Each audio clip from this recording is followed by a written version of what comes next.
Video को like करके आगे शेयर जरूर कर देना। ये देखो सूरज है तो लोग उसका दामन पकड़ कर कहेंगे लोगों को बेवकूफ न बनाओ कि ये तो हरी पत्तियां, ये सूरज नहीं हो सकते, इसलिए कि सूरज में किरणें होती है, सूरज में तमाज़त होती है, सूरज में जर्रों को चमकाने की सिफत होती है। तो हर मौसूफ अपनी सिफत से पहचाना जाता है। इस वक्त तो पूरी दुनिया के अंदर 250 करोड़ लोग जो है वो कलमा पढ़ते हुए नजर आ रहे हैं, अल्लाह अकबर। लेकिन आप देखें तो सही कि मोमिन की सिफत जो कुरान ने बयान की है वो कितने लोगों के अंदर मौजूद है।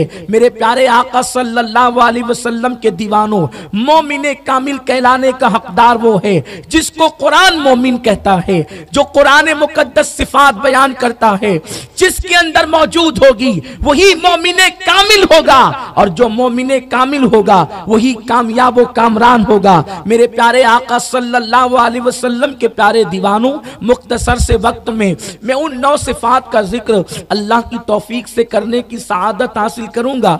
उम्मीद है कि आया करीमा के अंदर मैं भी और आप भी अपना चेहरा देखेंगे और वो सिफात अपने अंदर तलाश करेंगे। मोमिन की 9 सिफत जो कुरान बयान कर रहा है, क्या वो हमारे अंदर मौजूद है? अगर मौजूद है तो अल्हम्दुलिल्लाह, और अगर मौजूद नहीं है तो इस इज्तिमा से उठने से पहले पहले उन 9 सिफात को अपने अंदर पैदा करने की कोशिश करेंगे। मेरे प्यारे आका सल्लल्लाहु अलैहि वसल्लम के दीवानों, कोई बंदा इतनी आसानी से मोमिन नहीं बनता।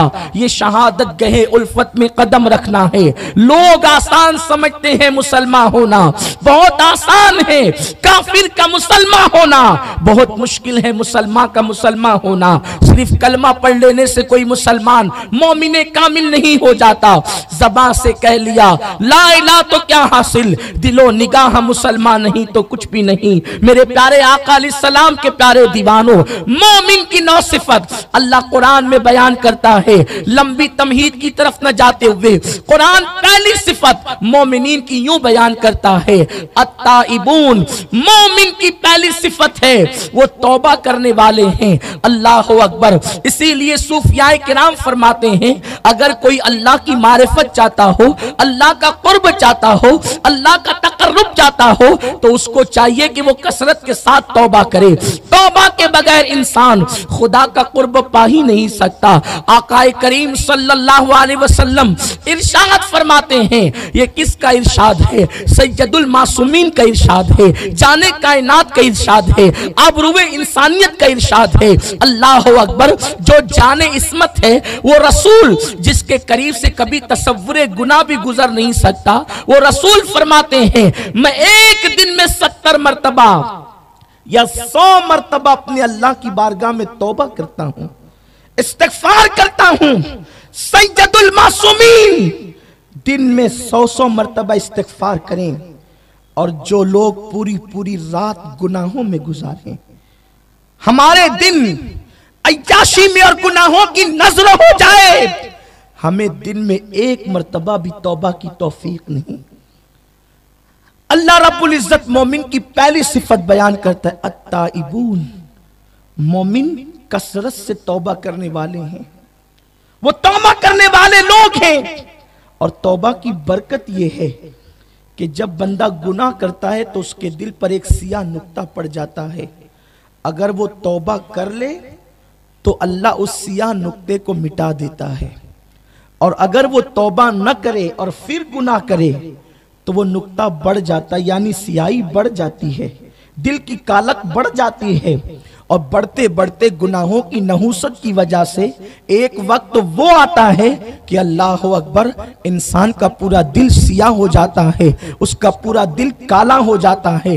मेरे प्यारे आका सल्लल्लाहु अलैहि वसल्लम के प्यारे दीवानों, मेरा उन्वान तौबा नहीं, मुझे पूरी आया करीमा पर गुफ्तगू करने की सआदत हासिल करना है।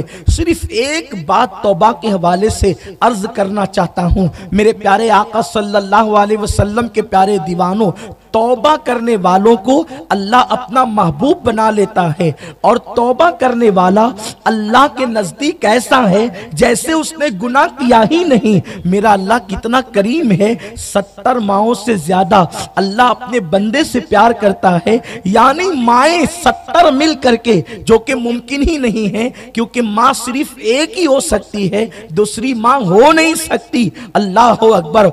अल्लाह वादहू ला शरीक है, उसकी वहदानियत में, उसके खुदा होने में कोई शरीक नहीं। अल्लाह वहदहू ला शरीक है, उसमें किसी की शिरकत नहीं। और अल्लाह की अता से माँ बाप भी ला शरीक है, यानी बाप एक ही हो सकता है, कोई दूसरा बाप नहीं हो सकता। जिसके नुत्फे से इंसान पैदा होता है वो बाप होता है, और जिसकी कोख से इंसान जन्म लेता है वो माँ होती है।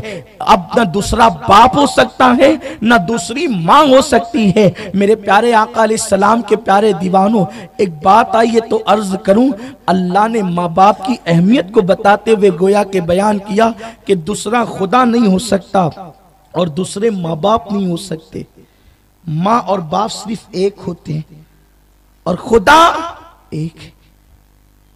वादहू वहदत है, एक है, वो ला शरीक, उसमें कोई शरीक नहीं। जैसे खुदा में कोई शरीक नहीं हो सकता, ये मुमकिनात में से नहीं है। अल्लाह रब्बुल इज्जत की अता से उसने माँ बाप को ऐसा अहम बनाया। अल्लाह कदीम है, अजली है, वो हमेशा से हमेशा रहेगा। लेकिन माँ बाप तो फानी है, हादिस है, वो कदीम नहीं है। लेकिन अल्लाह रब्बुल इज्जत ने माँ बाप को भी अपनी अता से वादहू भी बनाया, यानी एक बनाया, और ला शरीक, यानी उनमें किसी की शिरकत नहीं हो सकती। ये माँ बाप की अहमियत है। मेरे प्यारे आका सल्लल्लाहु अलैहि वसल्लम बुलाया, और जब बच्चे की विलादत हुई तो उसने बच्चा चुराकर बांझ को दे दिया। बांझ औरत बच्चा ले जाने लगी तो जिसका खुद का बच्चा था, दाई ने उसको आगाह किया, तेरा बच्चा वो चुरा के ले जाती है। दोनों में लड़ाई हो गई। इमाम आजम की बारगाह में मसला पहुंचा। एक कहती बच्चा मेरा, दूसरी कहती बच्चा मेरा। उस वक्त जब दोनों में लड़ाई शुरू हुई, मेरे इमाम आजम ने कहा, ए औरतों, दोनों के पास सबूत क्या है कि बच्चा तेरा है या तेरा है? बांझ ने कहा बच्चा मेरी गोद में इसलिए मेरा है।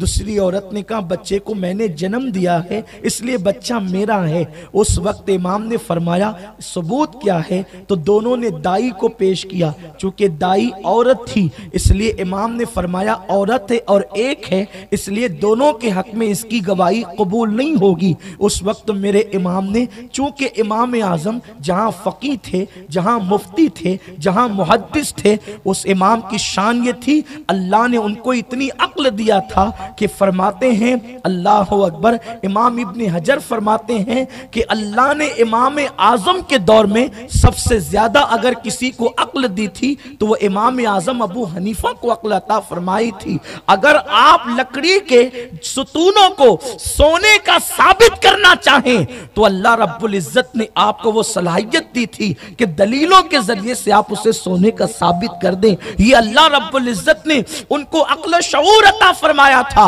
इसीलिए तो इमाम शाफई रहमतुल्लाहि ताला अलैह इमाम आजम की शान में कहते हैं कि फिक़ह के मामले में सारे अइम्मा इमाम आजम अबू हनीफा की अयाल हैं, उनके बाल बच्चे हैं। अल्लाह रब्बुल इज्जत ने मेरे इमाम को वो शान अता फरमाई।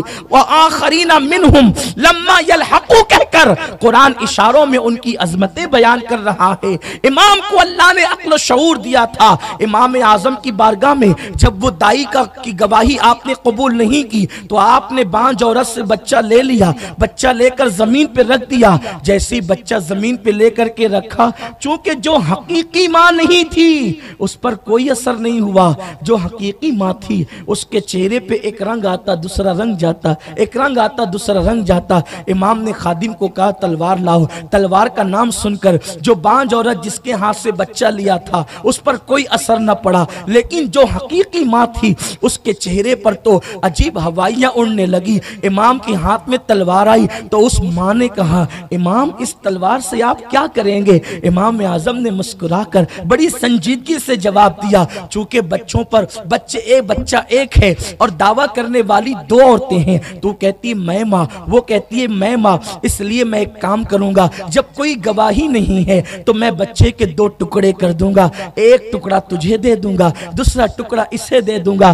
तो जो बांझ औरत थी, जो बच्चा चुरा कर लाई थी, उसके चेहरे पे कोई असर न था। लेकिन ये बात जब हकीकी माँ ने सुना तो हाथ जोड़ के कहती इमाम मुझे माफ कर दें, मैंने झूठ बोला था, ये बच्चा मेरा नहीं है, ये बच्चा उसका है। आप एक काम करें, बच्चा उसको दे दें, लेकिन मेरे बच्चे को कत्ल न करें। बस इतना सुनना था। इमाम ने बच्चा उठाया और उठाकर उसी के हाथ में दे दिया। ये बच्चा तेरा ही हो सकता है, इसलिए कि अल्लाह ने माँ को जो ममता दी है वो ममता अल्लाह ने किसी को अता नहीं की है। एक माँ की ममता का ये आलम है। तो जो अल्लाह 70 दर्जा अपने बंदों से प्यार करता हो, उसकी मोहब्बतों का आलम क्या होगा।